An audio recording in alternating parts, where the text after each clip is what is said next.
Bonjour à toutes et à tous, nous arrivons devant le célèbre cinéma McMahon, un cinéma parisien mythique qui a ouvert ses portes en 1938, qui s'est d'emblée singularisé après la Libération parce qu'en fait il projetait des films américains inédits qui avaient été interdits pendant l'occupation.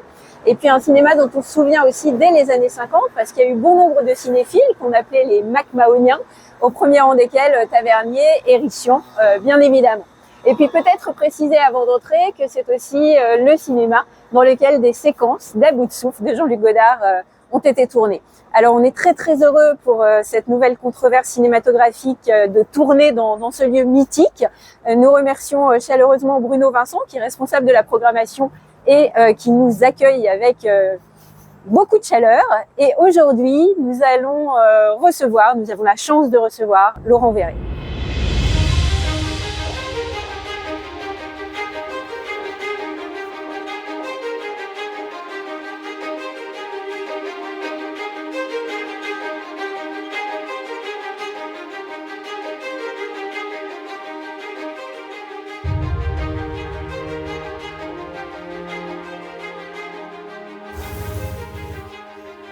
Bonjour Laurent Verret, merci d'avoir accepté notre invitation à participer à l'émission La Controverse cinématographique. Je vais commencer par vous présenter. Vous êtes professeur en études cinématographiques et audiovisuelles à la Sorbonne Nouvelle et vous avez différents champs de recherche, notamment vous travaillez beaucoup sur l'histoire du cinéma et sur les rapports qu'entretiennent le cinéma et l'histoire. Et vous êtes l'un des spécialistes du cinéma et de la Première Guerre mondiale. D'ailleurs, sur le sujet, j'aimerais citer l'un de vos ouvrages, en l'occurrence La Grande Guerre au cinéma, de la gloire à la mémoire, que vous avez publié aux éditions Ramsay Cinéma.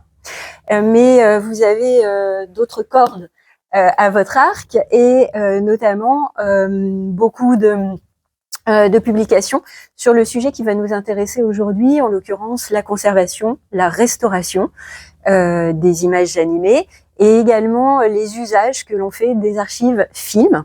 Et sur le sujet, pour continuer cette présentation, vous avez aussi beaucoup publié et j'aimerais citer un autre ouvrage que vous avez écrit, en l'occurrence Les images d'archives face à l'histoire. Et pour équilibrer un petit peu, puisqu'on vient de montrer deux ouvrages, citer également deux articles sur le sujet. En l'occurrence, un article que vous avez écrit pour la revue Écrire l'histoire, et dont le titre, évidemment, nous happe d'emblée, numérique et maquillage esthétique des images du passé à la télévision, dont nous aurons très certainement l'occasion de parler lors de cet entretien.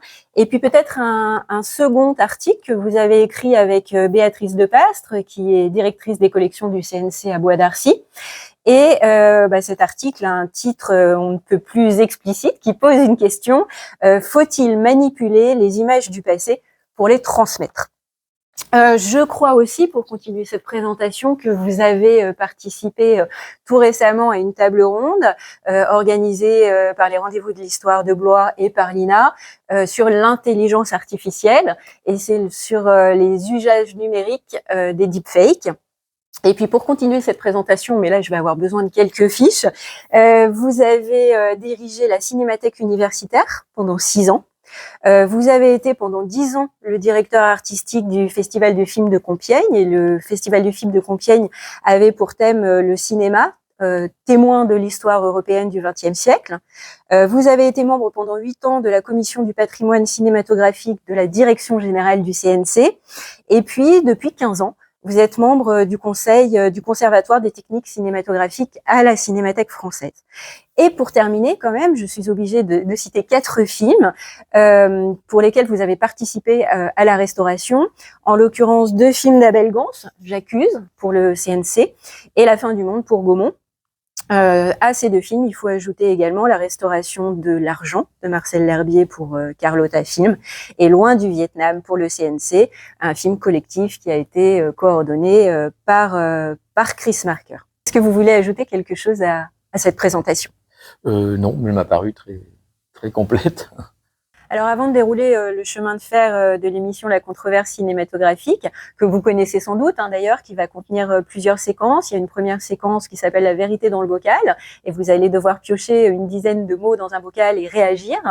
Vous allez aussi avoir à nous présenter 2 livres qui vous ont marqué et que vous avez envie de défendre. Et puis, vous répondrez au questionnaire tant attendu, hérité à la fois de Proust et de Pivot, mais passé à la sauce cinématographique, avant de nous parler de votre actualité. Donc avant d'entrer dans le vif du sujet, le thème aujourd'hui, c'est la conservation, la restauration et l'usage des images d'archives. Et pour entrer d'emblée dans le vif du sujet, j'aurais une première question à vous poser, en fait une double question en quelque sorte. Comment vous vous positionnez sur cette question de la conservation et de la restauration des images animées? Ça, c'est le premier pan de la question. Et je vous donne tout de suite le second. Qu'est-ce que vous pensez des usages qui sont faits de ces images aujourd'hui, peut-être en remontant évidemment quelques années avant pour pouvoir comparer un peu l'évolution de ces images? Quand on parle d'images animées, c'est qu'il y a plusieurs types d'images, plusieurs types de films qu'on peut finalement distinguer simplement entre fiction et non-fiction. Les œuvres de fiction, les films qui sont produits depuis, finalement, qui sont réalisés depuis les débuts du cinématographe jusqu'à nos jours, et puis la non-fiction, ce qu'on désigne plutôt sous le terme d'images d'actualité, d'images documentaires. Donc, toutes ces images méritent, on va dire, d'être conservées, parce qu'elles ont, pour certaines d'entre elles d'ailleurs, complètement disparu, d'autres ont subi les aléas du temps, donc elles font partie du patrimoine cinématographique, il faut les conserver. Donc il y a 2 aspects finalement dans la question, c'est-à-dire qu'il y a à la fois la question de la conservation, de la sauvegarde. Dans les cinémathèques, on parle d'abord de sauvegarder les films, c'est-à-dire de faire le nécessaire pour qu'ils subsistent. Et ça, je me positionne par rapport à ça, évidemment, en tant aussi qu'historien, parce que ces films, encore une fois, qu'il s'agisse de fiction ou de non-fiction, constituent des documents historiques. Ils font partie de l'histoire du cinéma pour les films de fiction, mais c'est vrai pour les documentaires et les bandes d'actualité. Et puis ce sont des documents qui témoignent aussi à leur façon de l'histoire passée. Donc, en tant qu'historien, en tant que chercheur, travaillant sur l'histoire du cinéma et sur les rapports entre histoire et cinéma, évidemment, je pense qu'il est absolument nécessaire de sauvegarder le plus de films possible.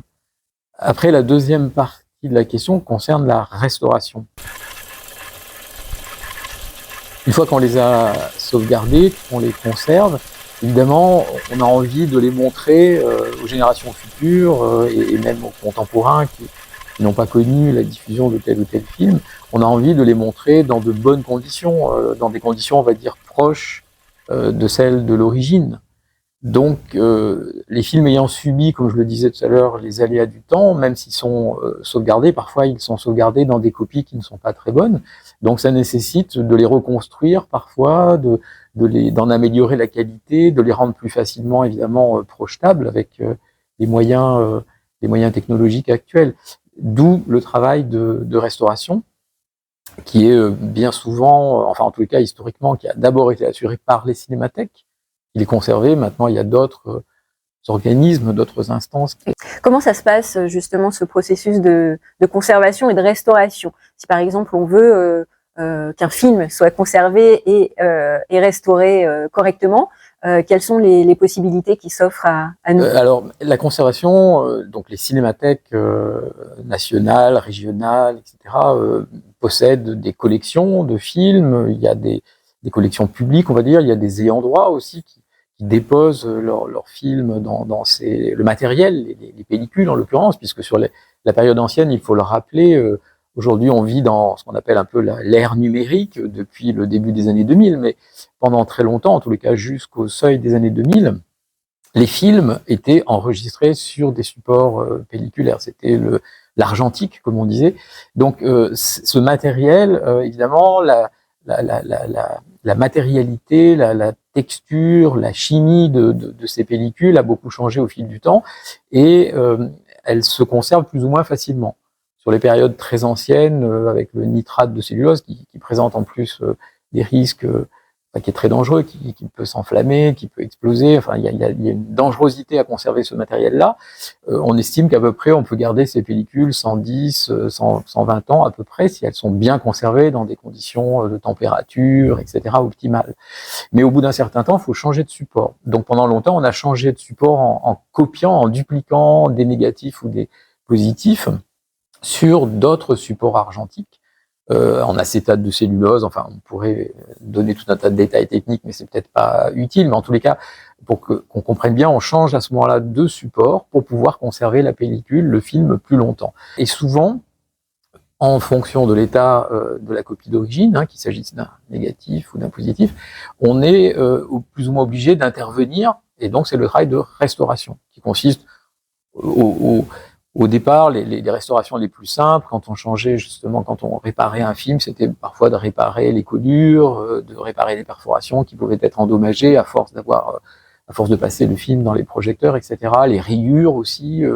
Et puis parfois, c'est des dégradations plus importantes. Il peut manquer des plans, il peut manquer même des fois des séquences. Donc, on va chercher d'autres copies dans d'autres cinémathèques ou à d'autres endroits pour compléter finalement les morceaux qui manquent et reconstruire le film véritablement tel qu'il a existé au moment de sa réalisation et de sa sortie.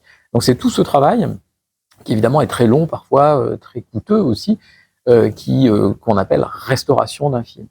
Sachant qu'en fonction des outils qu'on utilise aussi, c'était vrai du temps de l'argentique, mais c'est sans doute beaucoup plus vrai depuis l'ère numérique, les outils sont plus ou moins puissants et permettent un degré d'intervention sur la copie, sur le film, donc plus ou moins important. On peut, entre guillemets, augmenter presque aussi la qualité du film, ce qui est évidemment très discutable. Et une des questions que se posent tous les restaurateurs, toutes les restauratrices de films dans le monde entier, c'est souvent jusqu'où peut-on aller quand on restaure un film. Mais j'aurais tendance à dire que ce genre de questions, ce sont des questions que se posent les restaurateurs d'œuvres d'art, les gens qui restaurent les monuments historiques depuis très longtemps. Est-ce qu'on peut restaurer un tableau jusqu'à le rendre peut-être plus lumineux et plus expressif qu'il ne l'était à son origine? Est-ce qu'on peut reconstruire une église, un château, en le rendant plus impressionnant qu'il n'était lorsqu'il a été construit? Voilà, ce sont des questions importantes, des questions d'éthique en fait.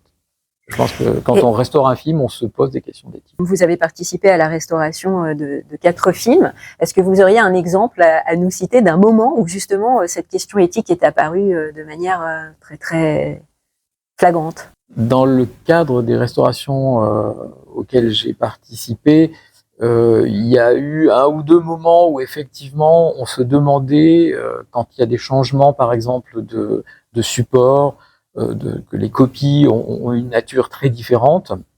Parfois même le cadrage de l'image peut être un peu différent selon la copie, et puis le grain, enfin voilà, la texture de l'image. On se demandait parfois s'il fallait lisser effectivement d'une séquence à l'autre, par exemple, d'un plan à l'autre, provenant de copies différentes, s'il fallait essayer de retrouver quelque chose, une espèce de continuité textuelle, en lissant et en effaçant parfois ces aspérités, pourrait-on dire, qui sont en fait des traces. Alors là, c'est pas uniquement des traces du temps, mais ce sont plutôt des traces des technologies en fait, de l'histoire technologique du cinéma. Et le parti pris était plutôt de ne pas les effacer, justement de les garder, même si ça peut pour un spectateur ou une spectatrice d'aujourd'hui surprendre un petit peu, parce on peut sentir, un œil averti peut sentir la différence quand on passe d'un plan ou d'une séquence à l'autre, d'une copie à l'autre, malgré la restauration.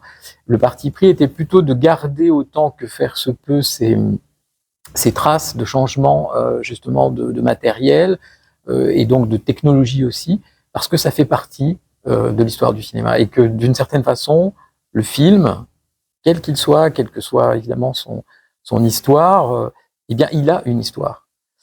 Et quelque part, la copie garde des traces de cette histoire, et c'est important de ne pas tout gommer, de ne pas tout niveler, pour donner une espèce de fausse illusion d'une continuité parfaite qui donnerait comme ça l'impression que voilà, la copie restaurée est presque plus belle que la copie d'origine qui était sortie, je sais pas, dans les années 20 ou dans les années 60.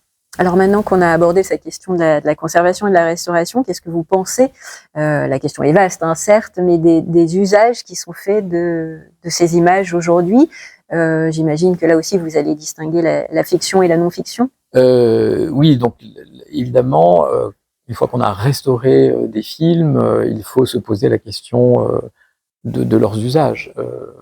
L'usage logique, je dirais, d'une cinémathèque qui a conservé, enfin qui a d'abord conservé et restauré des films, c'est de les garder, comme on disait tout à l'heure, pour les générations futures, d'en garder des copies qui soit montrable, et donc une cinémathèque, un lieu d'archive, a pour vocation de montrer aussi les films, d'organiser des projections, des séances pour que les spectateurs, les spectatrices puissent éventuellement revoir ou découvrir pour les jeunes spectateurs, les jeunes spectatrices, ces fameux films restaurés. Donc il y a un travail de programmation. On peut dire que la première dévalorisation finalement des copies des films qui ont été sauvegardés et restaurés, c'est de les montrer. Les montrer dans les salles de cinéma, dans les salles de cinémathèque, dans d'autres salles d'exploitation. Ici, nous sommes dans un cinéma, le Mac-Mahon. On peut évidemment aussi projeter des films de patrimoine et pas que des films qui sont sortis récemment dans les salles. L'autre chose aussi, c'est que c'est aujourd'hui, dans l'ère numérique qui est la nôtre, évidemment, ces films restaurés peuvent circuler d'une autre façon que dans les cinémathèques ou dans les salles classiques. Ils peuvent être diffusés à la télévision, bien sûr, on le fait ça depuis longtemps, on diffuse des films de patrimoine, même si on en montre peut-être de moins en moins aujourd'hui, ce qu'on peut regretter. Mais il y a aussi des plateformes. Aujourd'hui, on connaît certaines plateformes même spécialisées, comme la Cinétech ou d'autres, qui diffusent des films de patrimoine qui généralement ont été non seulement sauvegardés, mais également restaurés. Donc on les montre dans de bonnes conditions, même si ce ne sont pas les conditions de projection dans une salle, ce qui est une des caractéristiques quand même du cinéma, c'est d'être projeté, d'être montré, d'être vu dans des salles de cinéma. Donc ça, c'est une forme de valorisation, bien sûr, qui est importante. Sur la non-fiction, c'est là peut-être qu'on peut parler de certains usages qui s'avèrent être des mésusages, c'est-à-dire qu'aujourd'hui, finalement, alors c'est pas nouveau que les détenteurs d'images, les cinémathèques ou les détenteurs de droits, les ayants droit, qui ont des catalogues importants, des sociétés de production historiques, hein, comme Pathé, Gaumont, etc., pour ne pas les citer, ont conservé leurs images de non-fiction, leurs images d'actualité, leurs images documentaires, parce que pendant très longtemps, c'était une manne financière aussi, ça l'est encore du reste. C'est-à-dire que c'est des images qui sont beaucoup utilisées par d'autres productions, par d'autres réalisations, dans des films de montage, ce qu'on a appelé pendant longtemps des films de montage, ou des films de réemploi d'images, qui peuvent être à caractère historique ou pas, qui utilisent donc ces matériaux archivistiques, et qui ont parfois tendance, justement, dans les soi-disant restaurations, qui ont tendance parfois à les actualiser, ces images anciennes, ces images du passé, qui ont elles aussi leurs spécificités, des formats souvent différents. Quand on travaille sur des images de non-fiction, on constate très vite qu'il y a plein de formats, parce qu'il y a eu beaucoup de formats amateurs, je sais pas, le 28 mm, le 9.5, le 16 mm, le 17.5, enfin on pourrait multiplier comme ça, il n'y a pas que le 35 mm, il y a énormément de formats, et finalement ces images, elles ont des apparences, des textures, des formats donc différents, que parfois les soi-disant restaurations tendent à faire disparaître. Parce que là aussi, on veut donner une espèce de sentiment de continuité dans le temps, alors qu'en réalité, comme on le disait tout à l'heure, ces images, elles ont leur histoire, et le fait d'effacer cette histoire est très discutable. Surtout que ça renseigne, je donne un exemple, le format renseigne par exemple si cette image est professionnelle ou amateur, ce qui est quand même important, parce qu'elles ne sont pas réalisées dans les mêmes conditions, elles ne sont pas réalisées de la même façon, elles ont le point de vue, je dirais même, du filmeur, de l'opérateur, n'est pas le même. Donc ce sont tous ces aspects-là qui parfois, dans les usages qu'on fait dans le réemploi de ces images, on peut parler de mésusages parce qu'on a tendance à les reformater. Par exemple, aujourd'hui, on disait tout à l'heure que nous sommes de plein pied dans l'ère numérique, hein, dans la transition numérique, on a même déjà dépassé, puisqu'on approche avec l'IA sans doute d'une autre étape. On constate depuis cette ère numérique, c'est-à-dire depuis une quinzaine d'années à peu près, qu'on a tendance à reformater toutes ces images anciennes quand on veut les diffuser à la télévision ou qu'on veut faire un nouveau film avec, en 16/9, qui est le format standard, pourrait-on dire, qui s'est imposé aujourd'hui, mais qui ne correspond pas au format ancien, qui était plutôt des images en 4/3. Donc, quand on reformate ces images, on a tendance à les modifier, à en transformer le cadrage et parfois même le sens.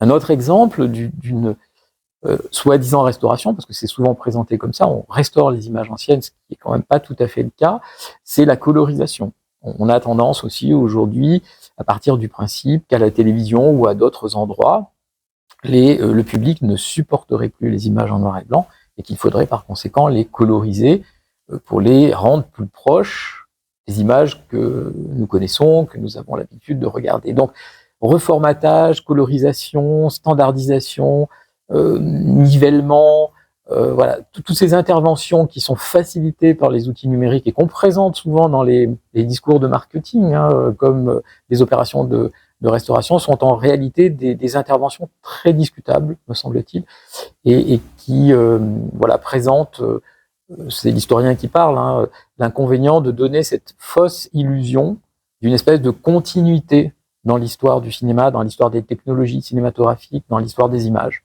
Alors qu'en réalité, les choses sont plus complexes que ça. Sur la question de la restauration des films en noir et blanc, finalement, j'aurais tendance à dire que le sérieux, la rigueur, la méthode est tout autant nécessaire que lorsqu'on travaille sur de la pellicule couleur.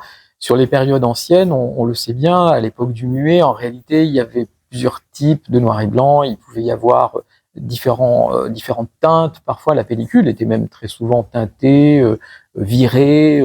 On pouvait avoir des couleurs plus proches finalement du sépia que du noir et blanc. Parfois, donc des couleurs bleues, des couleurs rouges, des couleurs jaunes, des virages, des teintages de pellicule. Donc, il y a toute une sémantique, on pourrait dire, qui existait à cette époque-là. Et les restaurateurs de films les connaissent, c'est-à-dire qu'on a des informations, on a des documents qui nous permettent de retrouver ces couleurs d'origine s'il y en avait, ces teintages d'origine, et de les reproduire aujourd'hui avec les moyens technologiques qui sont les nôtres. Ce qui fait qu'à un moment donné, ces teintages, ces différentes sortes de noir et blanc aussi ont disparu. C'est que tout à l'heure, on a commencé la rencontre en parlant de sauvegarde des films. Pendant toute une époque, en gros, on va dire dans les années 50, 60, quand on voulait sauvegarder massivement des films en grande quantité, on changeait de support et on sauvegardait sur de la pellicule noir et blanc sans respecter justement les teintages, les virages couleurs, etc. qui existaient. Donc on a des générations de sauvegarde, de copies de sauvegarde, comme on dit, qui sont en réalité un peu trompeuses parce qu'elles ont été faites sur de la pellicule noir et blanc d'époque, des années 50-60, et elles ont fait disparaître justement ces teintages ou ces coloriages d'origine. Alors, heureusement, comme je le disais, on a des documents, on a parfois des copies d'origine qui subsistent encore, qui nous permettent de reproduire, dans le cadre des restaurations, ces teintages ou ces virages d'origine, et de retrouver donc des copies qu'on peut montrer aujourd'hui, et qui sont assez proches, finalement, de celles qui existaient dans les années 10 ou dans les années 20.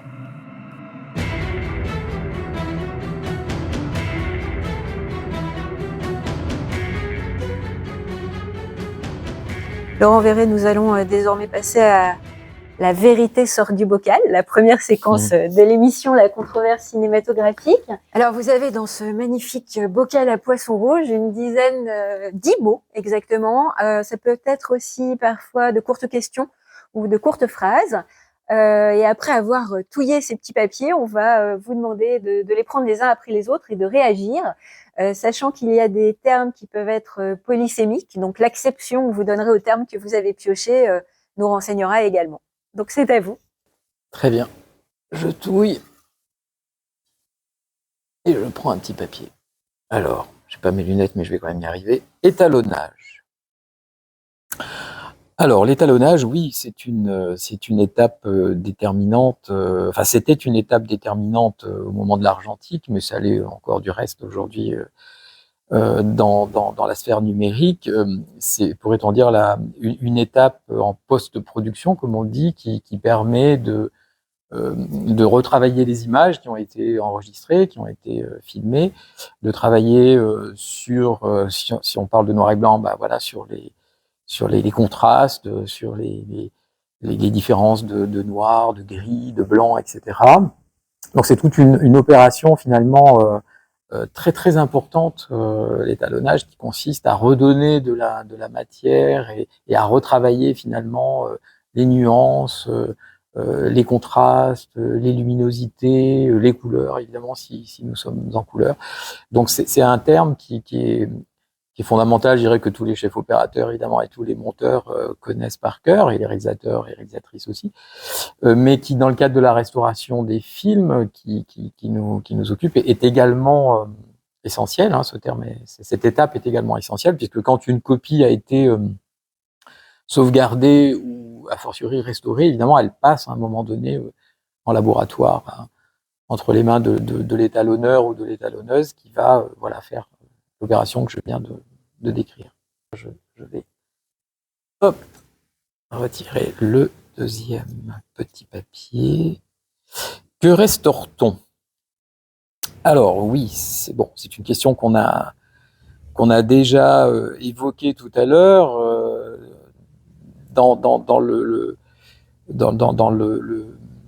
domaine du cinéma, évidemment. Qu'est-ce qu'on restaure? C'est une question qui est difficile parce que autant tout à l'heure je parlais d'œuvres d'art ou de monuments historiques, on est face à quelque chose qui est quasiment unique, alors que le principe du cinéma, c'est l'unicité dans la création cinématographique, elle est discutable parce que finalement, qu'est-ce qui est l'œuvre? C'est quoi? C'est le négatif, c'est le premier montage, c'est la première copie qui a été tirée.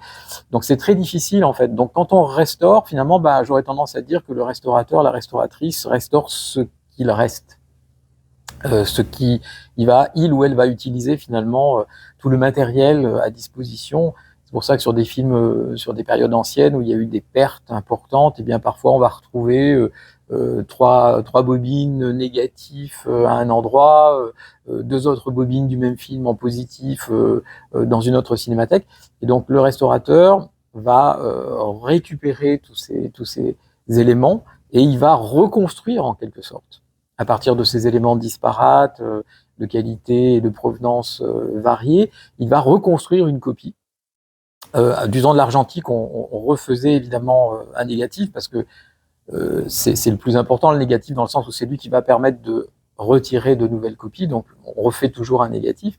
Mais évidemment, avec l'argentique, avec le numérique, aujourd'hui, la question se pose un petit peu autrement parce que le numérique, on est dans l'ère de la dématérialisation. On parle de données, de fichiers. On n'a plus la pellicule, on n'a plus cette matière qui était quand même essentielle du temps de l'argentique. Donc finalement, voilà, que restaure-t-on? Aujourd'hui, on pourrait se poser la question, si on ne revient pas à l'argentique, ce que font parfois certaines cinémathèques, hein, qui font au moment de la restauration une copie argentique, une copie donc sur pellicule pour pouvoir la garder plus longtemps. On estime aujourd'hui que une pellicule polyester de conservation, c'est 300 ans.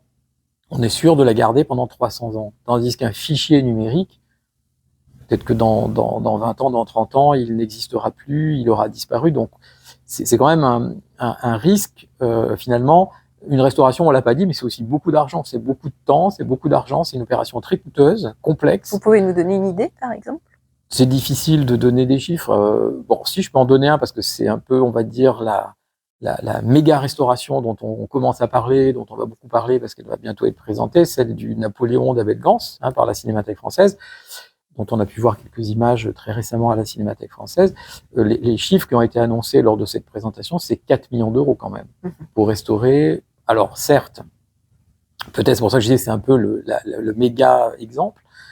C'est vraiment, on pourrait dire, la superproduction de l'ère patrimoniale. La restauration de Napoléon, c'est une restauration qui a duré 15 ans, qui a coûté donc 4 millions d'euros pour un film qui fait quand même 7 heures, et qui est un film qui a été très très difficile à reconstruire, à restaurer, et même la restauration ne sera sans doute pas, on pourrait dire, définitive, parce que c'est un film qui a tellement existé sous des formes différentes, pratiquement dès qu'il a été montré, que voilà, que restaure-t-on? Quelle copie exactement restaure-t-on? Elle correspond à un moment T, on va dire, de l'histoire de ce film. Et c'est tous ces aspects-là, je pense, qui rendent la question un peu complexe. Et je pense qu'il faut raisonner cas par cas, exemple par exemple, parce que finalement, chaque exemple a ses propres particularités. Conservation. Mais ce que je voudrais ajouter quand même, c'est que finalement, la conservation des films aussi, elle a pu se faire par le passé, et même encore aujourd'hui, par le biais de non-professionnels de la conservation. Je voudrais dire par là qu'il y a des passionnés, des collectionneurs qui ont conserver des films, et c'est d'ailleurs, on pourrait même dire que le principe de la conservation est parti de là. Ce sont des collectionneurs, des gens qui ont eu la passion du cinéma, qui à un moment donné ont gardé des copies et les ont sauvés de la destruction. Parce que c'est quelque chose là aussi qu'il faut rappeler, c'est que la conservation, elle s'est faite dès les origines contre l'industrie du cinéma, qui elle a toujours eu tendance, alors moins évidemment ces derniers temps, mais pendant longtemps, l'industrie du cinéma a eu tendance à détruire ses propres films, parce qu'on considérait que ça ne servait à rien de garder des copies qui n'avaient plus d'utilité économique, qui n'était plus rentable et que ça constituait du stock, et que le stock, on le sait bien, ça nécessite de la place, ça coûte de l'argent. Donc beaucoup de sociétés de production, c'est vrai en France comme à l'étranger, hein, aux États-Unis, beaucoup de sociétés de production ont détruit leurs propres films. Et donc ce sont des collectionneurs, ce sont des amateurs qui ont gardé certaines copies et qui, d'une certaine façon, ont permis de les sauver. Et c'est comme ça qu'on les retrouve aujourd'hui dans des institutions patrimoniales comme les cinémathèques qui ont pris le relais. Mais il y a encore des collectionneurs aujourd'hui qui conservent des films amateurs, par exemple, qui n'ont pas toujours été, qui n'ont pas toujours suscité l'intérêt des cinémathèques. Il y a quelques cinémathèques qui se sont spécialisées dans les images amateurs. On peut citer la Cinémathèque de Bretagne, par exemple, mais il y en a d'autres. Mais c'est un phénomène relativement récent. Et donc, voilà, pendant des années, eh bien, ce sont plutôt des collectionneurs, ou les familles aussi, évidemment, qui conservaient les films qui avaient été tournés. Et ce patrimoine, parce que ça fait aussi partie du patrimoine, est désormais conservé dans des lieux appropriés.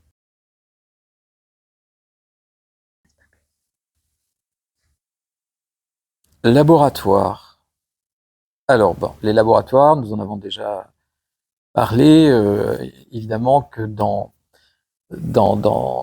l'industrie cinématographique, les laboratoires ont toujours joué un rôle essentiel, hein, qui a consisté, pour le dire vite, à développer la pellicule impressionnée. À l'ère numérique, bon, les laboratoires ont disparu, faut le dire, malheureusement. Hein, la quasi-totalité des laboratoires ont fermé. En France, de très grands laboratoires comme Éclair, par exemple, a fermé. Donc les laboratoires qui subsistent aujourd'hui, justement, sont des laboratoires qui font de la restauration de films. Je pense au laboratoire Eventi, par exemple, hein, qui joue un rôle crucial dans la restauration aujourd'hui en France de films de patrimoine.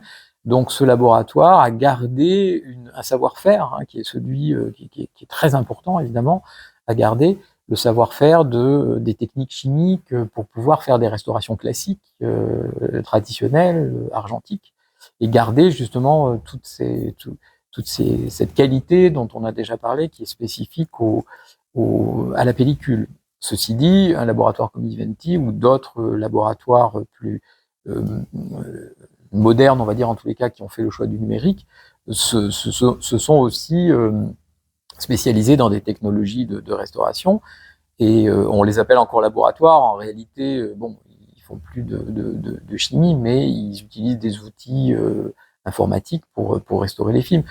Il existe aussi des laboratoires à l'intérieur de certaines structures patrimoniales. Je pense en particulier au laboratoire du Centre national du cinéma et de l'image animée, hein, à Bois d'Arcy, qu'on a appelé fut un temps les archives françaises du film.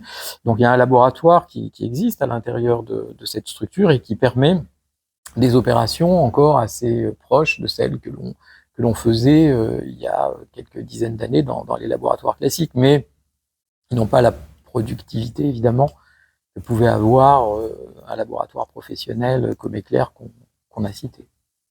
Oui, le savoir-faire dans tout un tas de corps de métier, d'ailleurs, hein, qui étaient liés à l'industrie cinématographique et à l'argentique, à la pellicule, certains savoir-faire, c'est vrai, ont pu se perdre. Je pense qu'il y a encore des gens qui le transmettent dans certaines structures, mais on peut regretter sans doute qu'il n'existe pas, c'est vrai, en France, en tous les cas à ma connaissance, un lieu qui serait dévolu, je dirais, qui serait effectivement comme l'imprimerie nationale ou d'autres endroits où on garde comme ça un savoir-faire ancestral et qu'on se transmet de génération en génération, qu'on forme de jeunes apprentis, etc. Je ne pense pas qu'il existe aujourd'hui en France un lieu comparable pour les techniques cinématographiques et notamment pour le savoir-faire des laboratoires. Il y a des anciens, des gens qui travaillent dans ces laboratoires qui ont pu transmettre ce savoir-faire à des à des jeunes, mais ça s'est fait un peu comme ça, je dirais, sans organisation, sans structuration préalable. Et le risque, il est grand, c'est vrai. Hein, il y a plusieurs personnes qui ont travaillé dans ces laboratoires qui l'ont suffisamment souligné au moment où ils ont fermé. Il y a le risque effectivement qu'il y ait une perte, qu'il y ait une rupture comme ça dans cette transmission et que dans quelques années, plus personne ne soit capable d'utiliser ces techniques-là.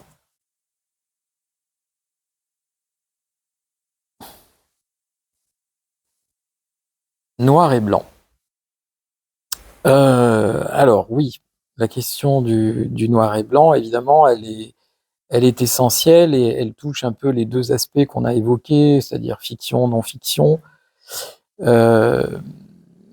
Toute l'histoire du cinéma, évidemment, enfin une grande partie de l'histoire du cinéma dans le monde, hein, c'est faite en noir et blanc. Même si on a dit tout à l'heure, on l'a rappelé, que du temps du muet, par exemple, on a tendance à dire oui, c'est l'époque du noir et blanc. En réalité, il y avait des copies qui pouvaient être coloriées à la main. Méliès coloriait certains de ses films à la main.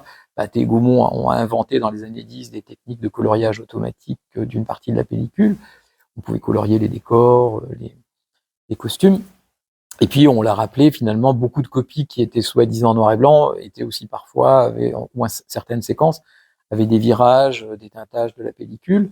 Donc, la question du noir et blanc, elle est à la fois simple mais complexe, parce que c'est un peu au cas par cas, en fonction des copies.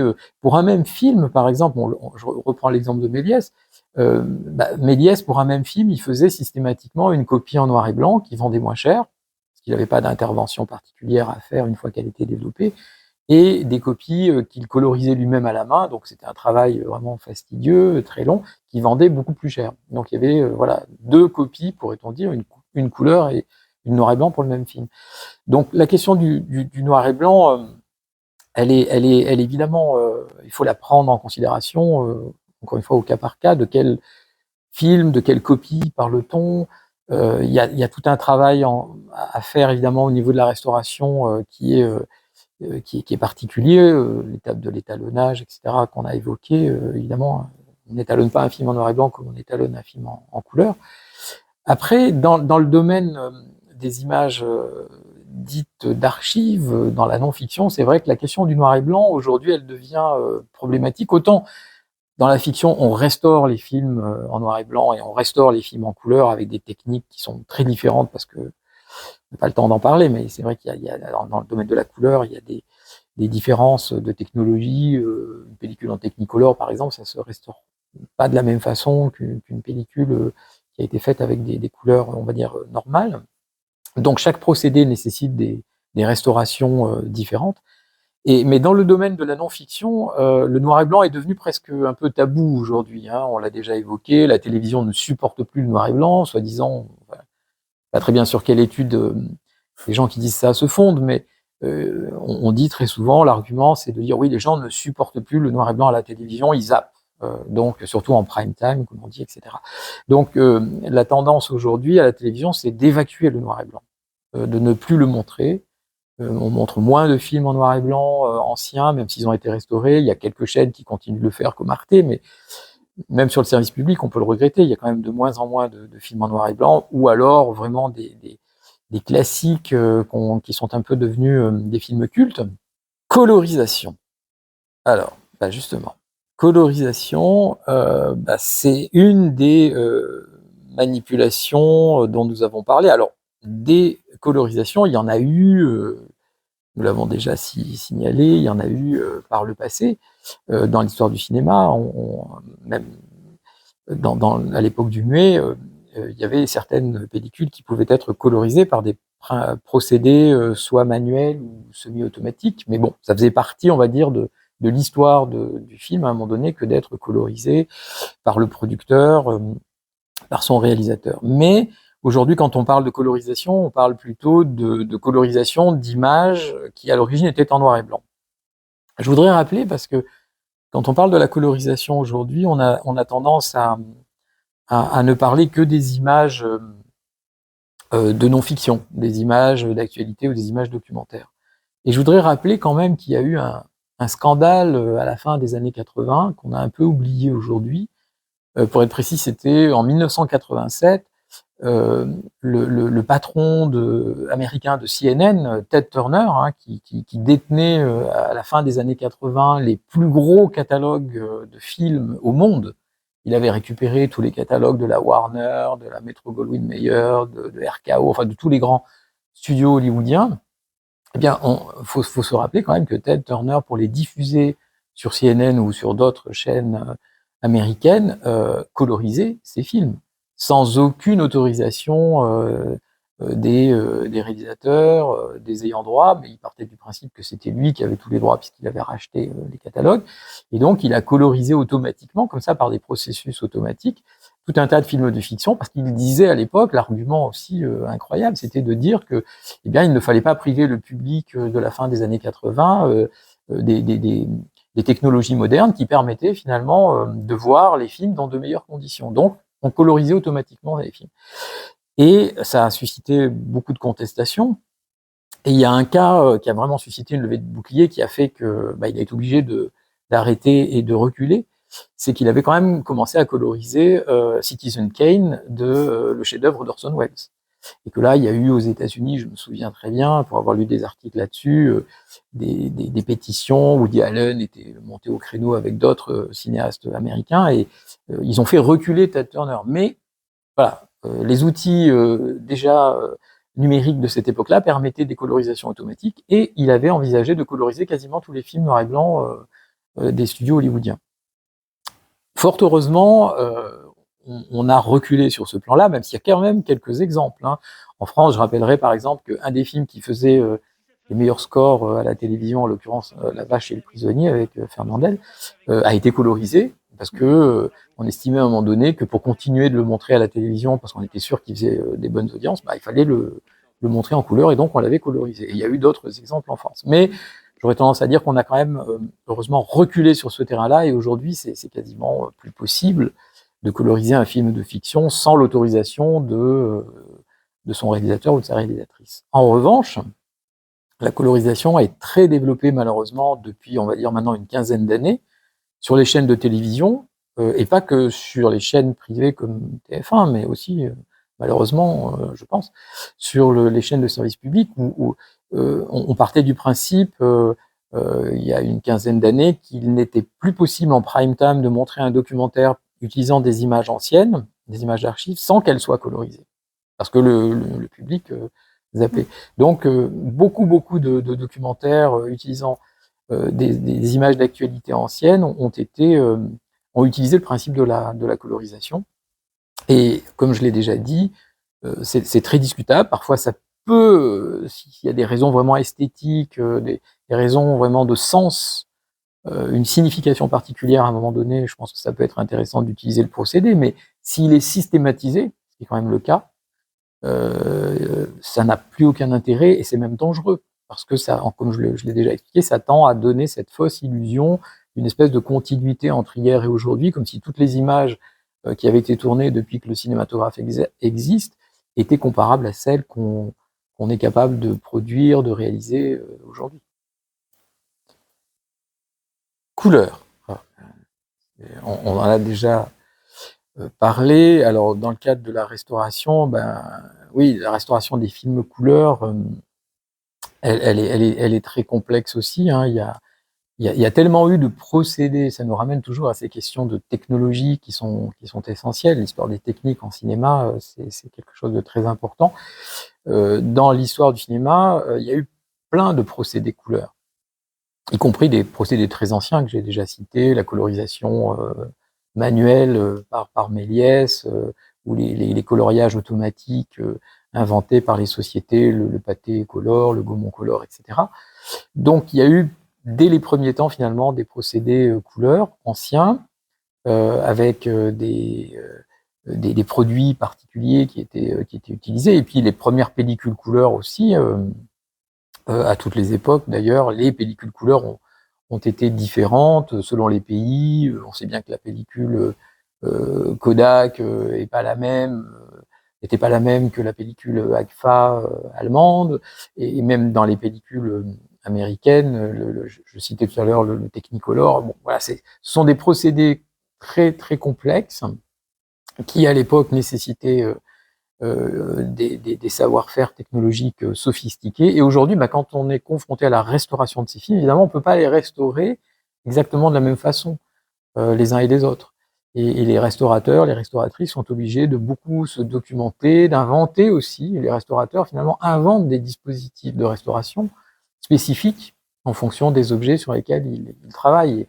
Et donc, c'est un travail vraiment parfois long, on l'a dit, fastidieux, qui doit être aussi inventif, qui doit être aussi respectueux de l'œuvre, pour essayer de retrouver les couleurs, en l'occurrence, d'époque, ce qui n'est pas toujours évident.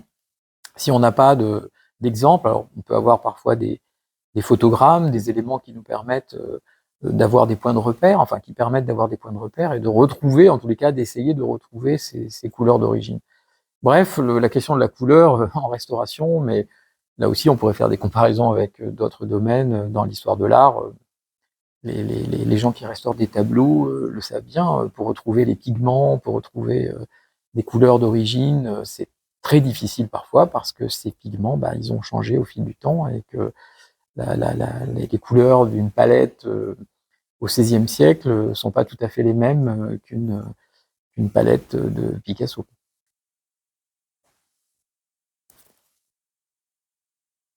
Est-ce indispensable de restaurer?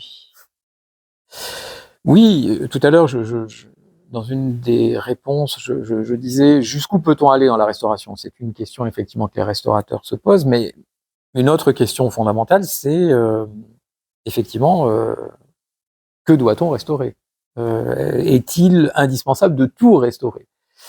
Évidemment que ça n'est pas possible, pour des raisons notamment économiques, parce que ça coûte beaucoup d'argent de restaurer les films, et donc il faut faire des choix, comme dans beaucoup de domaines, je dirais, on fait des choix.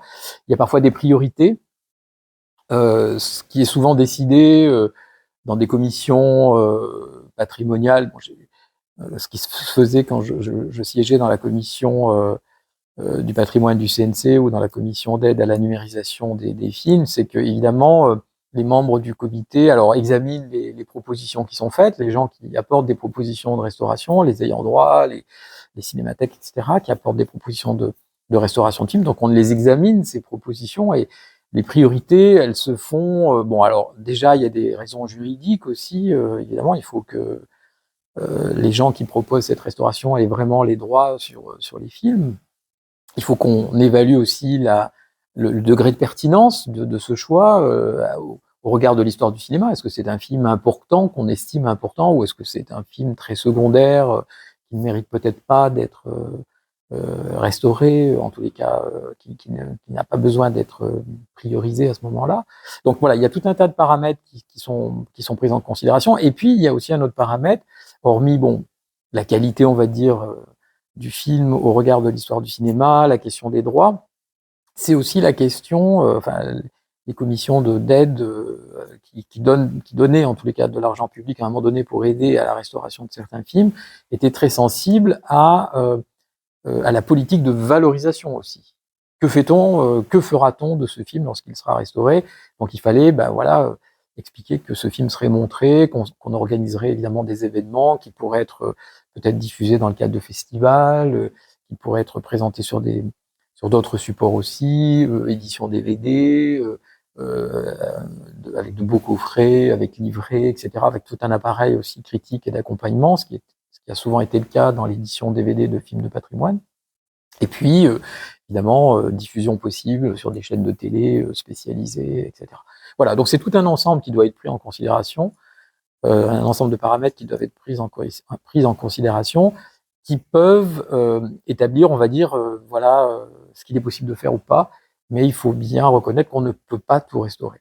Au même titre qu'on ne peut pas sauver, malheureusement, tous les monuments historiques en même temps, toutes les maisons qui ont une architecture magnifique dans tous les petits villages de France. Il faut prioriser, il faut faire des choix, en se disant que on essaie de faire le maximum pour sauver et préserver ce qui nous paraît important. Le numérique. Alors, Oui, depuis, on va dire, une vingtaine d'années, même si le processus technologique a commencé avant, mais disons que depuis 20 ans, on est vraiment rentré de plein pied dans ce que certains appellent l'ère numérique, certains appellent même la révolution numérique, la transition numérique. Enfin, bon, il y a plusieurs expressions pour désigner ce qui est, en tous les cas, un vrai tournant technologique. Certains l'ont même comparé, ce tournant technologique, au passage du muet au sonore et parlant, si on reste dans l'histoire du cinéma, ou d'autres même ont été plus loin en disant que c'était presque la révolution de Gutenberg, l'invention de l'imprimerie, qui bouleversait totalement toute la chaîne, on pourrait dire, de fabrication et de diffusion des films, ce qui est vrai. Le numérique a bouleversé toute la chaîne, du tournage jusqu'à la projection. Dans une salle de cinéma, bon, les projecteurs aujourd'hui sont des projecteurs numériques pour passer des DCP et non plus des pellicules. Donc le numérique, c'est un moment évidemment fondamental dans l'histoire des technologies du cinéma et dans l'histoire de la restauration aussi, puisque comme on le disait tout à l'heure, voilà, les outils numériques sont des outils, on va dire, beaucoup plus puissants que ne l'étaient les outils que l'on utilisait au temps de l'argentique. Il y a des outils même automatiques en numérique qui permettent automatiquement, par exemple, de supprimer les rayures, de nettoyer, de faire disparaître les poussières. Enfin voilà, il y a un certain nombre d'opérations de restauration qui sont devenues automatiques grâce à l'utilisation des algorithmes et de certains logiciels. Et donc l'outil est puissant, il permet d'aller très très loin. Et ça nous ramène à ce qu'on disait tout à l'heure, c'est-à-dire que on peut aussi aller tellement loin que parfois c'est discutable avec un outil comme celui-là qui permettrait de lessiver littéralement le film et de le rendre plus blanc que blanc, comme disait Coluche. C'est qu'à un moment donné, voilà, avec un outil comme ça, on pourrait, et ça a malheureusement parfois été fait, je n'ai pas d'exemple qui viennent en tête, mais on sait qu'il y a déjà eu des abus, qu'on pourrait finalement, avec l'outil numérique, rendre un film différent de ce qu'il était à son origine, presque plus parfait, entre guillemets, que ce qu'il était à son origine, ce qui évidemment est très discutable.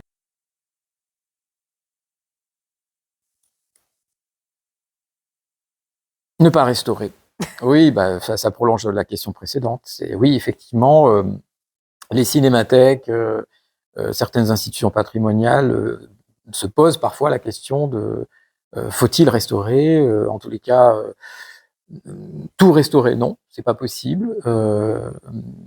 Ne pas restaurer, c'est pas possible non plus. C'est-à-dire qu'on peut pas décemment accepter l'idée qu'on ne restaurerait pas des films anciens pour les raisons qu'on a déjà évoquées, c'est-à-dire on prendrait le risque de les faire disparaître, de ne plus pouvoir les montrer, et évidemment ce serait dommageable pour l'histoire du cinéma, pour la connaissance que l'on a des œuvres, puisque finalement les restaurations permettent aux œuvres de vivre et de survivre finalement aux aléas du temps.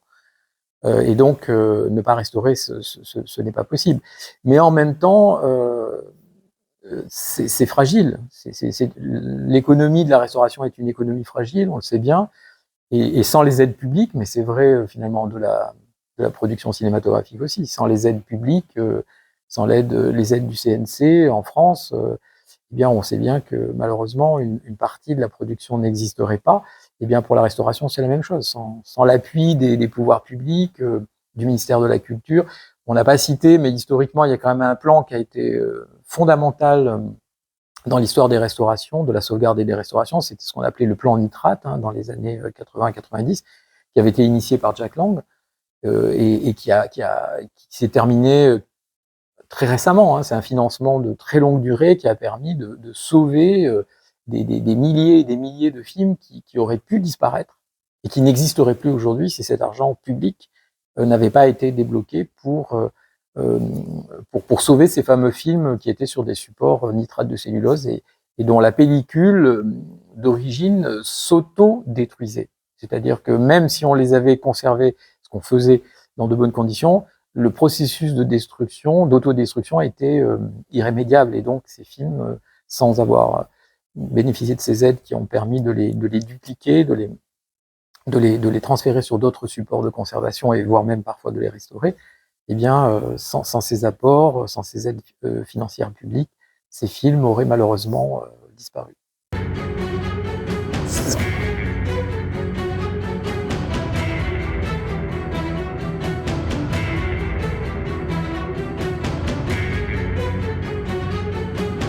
Maintenant que vous avez passé l'épreuve du bocal, est-ce que vous voulez bien nous présenter, nous parler de 2 livres qui vous ont particulièrement marqué et que vous avez envie de partager, de défendre? Oui, tout à fait. Alors, j'ai retenu deux ouvrages.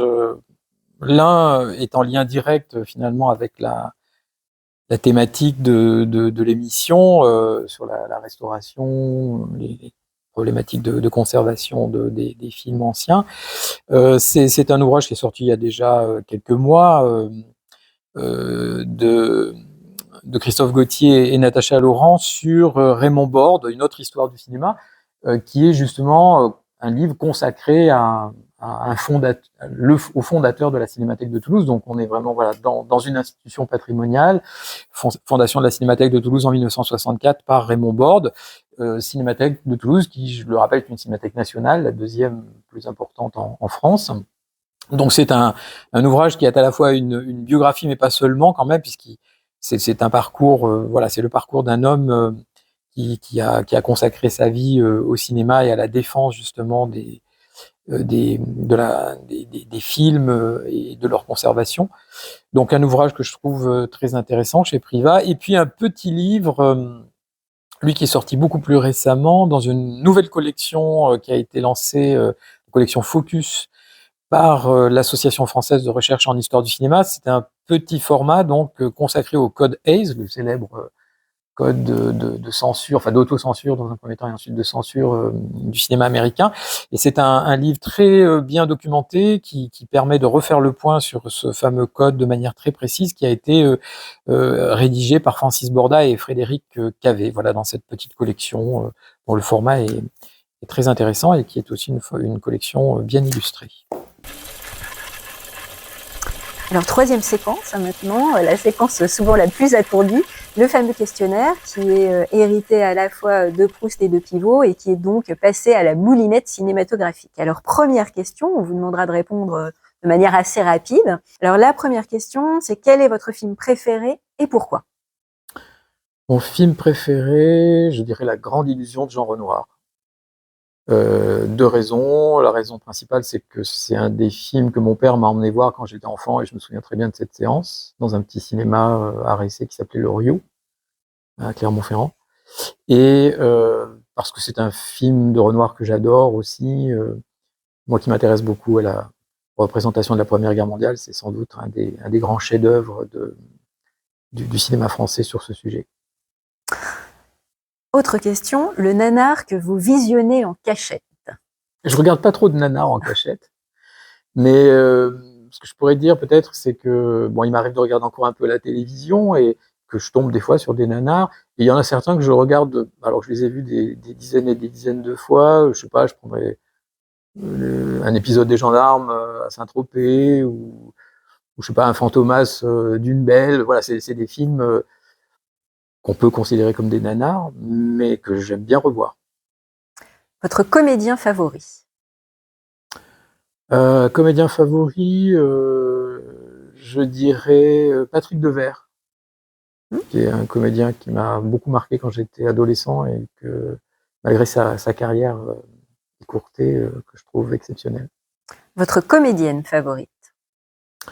Comédienne favorite, bah, c'est pas tout à fait la même génération, c'est juste après, mais ça serait Juliette Binoche. Votre musique de film préférée?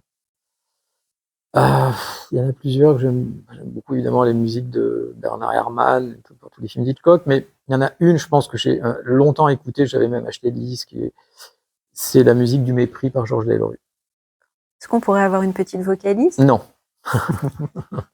Une réplique qui fait mouche? J'en connais pas par cœur, à vrai dire, mais bon, pour rester dans des choses classiques, mais qui sont authentiques, j'adore les dialogues d'Audiard dans Les Tontons Flingueurs. La revue de cinéma qui ne quitte jamais votre table de chevet? Bon, c'est pas très original, mais Les Cahiers du cinéma. Un film que les moins de 20 ans ne peuvent pas connaître? Et que j'apprécie. Tout à l'heure, on a parlé de l'herbier, L'argent de l'herbier, 1928. Vous êtes producteur. Quel film mettez-vous tout de suite en chantier? Je vais prendre un joker parce que j'ai pas vraiment d'idée. Quelle comédienne et quel comédien pour de nouveaux billets en euros? Alors le comédien, je prendrais Jean Gabin quand même, parce que bon, c'est un peu l'incontournable du cinéma français, mais pour de bonnes raisons. Et pour la femme, alors généralement on prend des gens qui sont décédés, mais je mettrais Bardot. Est-ce que vous êtes nostalgique des films en noir et blanc? Oui et non, j'adore les films en noir et blanc et j'en regarde encore beaucoup, donc je peux pas dire que je suis nostalgique parce que je continue d'en regarder. Et puis la nostalgie, c'est parfois un truc associé à des regrets, etc. J'aime aussi les films en couleur, mais je prends beaucoup de plaisir à revoir des films ou à voir des films en noir et blanc. Oui. La dernière fois que vous êtes allé dans une salle de cinéma? Hormis aujourd'hui, on est dans une salle de cinéma, c'était vendredi dernier. Et je dois donner le titre du film que j'ai vu, c'était La fiancée du poète de Yolande Moreau. Est-ce que vous aimez les films de genre? Et si oui, quel est celui qui vous a scotché à votre fauteuil? Un film récent donc. Pas forcément. Je vais en citer un quand même récent. Donc oui, j'aime bien les films de genre. Je trouve qu'il y a des choses très très intéressantes et j'aime bien notamment quand les codes du genre sont un peu mis en tension. Et dernièrement, j'ai vu ce qu'on pourrait appeler un film policier, le dernier film de Rabah Hammer-Zameich, le gang des Bois du Temple, que j'ai trouvé absolument formidable. C'est un film vraiment extraordinaire pour beaucoup de raisons. Dernière question. Croyez-vous que Dieu aime le cinéma? Alors je vais botter en touche. Je ne sais pas si Dieu existe, donc je ne sais pas s'il aime ou pas le cinéma. Dernière séquence de l'émission. Est-ce que vous pouvez nous parler de votre actualité imminente? Alors, mon actualité imminente, bon, comme je suis enseignant-chercheur, mon actualité, on va dire, éditoriale, il y a 2 ouvrages qui vont sortir au mois de novembre. Les actes d'un colloque, du colloque final du projet ANR Ciné 0819. Donc, c'est un colloque qu'on avait organisé en 2022, dont les actes vont sortir, gros volume, qui sera publié par les éditions Le Sonneur. Et est-ce qu'on peut avoir le titre? Revoir l'histoire. Donc oui, j'ai retrouvé le titre, Revoir le cinéma muet en France. Donc c'est un volume collectif, un ouvrage collectif qui sortira au mois de novembre. Et l'autre volume, c'est aussi un ouvrage collectif qui correspond à une journée d'études que j'avais organisée aussi dans le cadre du projet ANR avec Laurent Manoni de la Cinémathèque française, qui porte sur une histoire du cinéma de l'époque du muet vue à travers les programmes des cinémas. Donc ça sera édité par un éditeur qui s'appelle Créafis. Très bien. Une autre actualité? Non, je pense que c'est les 2 ouvrages importants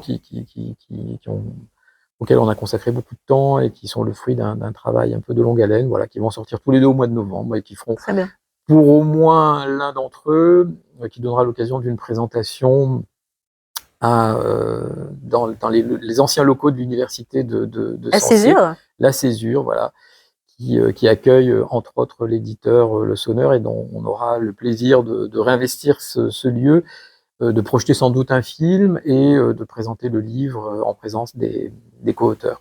Alors merci beaucoup Laurent Verret pour cet échange et pour mettre fin à notre discussion et à l'émission. Est-ce que vous voulez bien faire un clap de fin? Et merci pour cet entretien.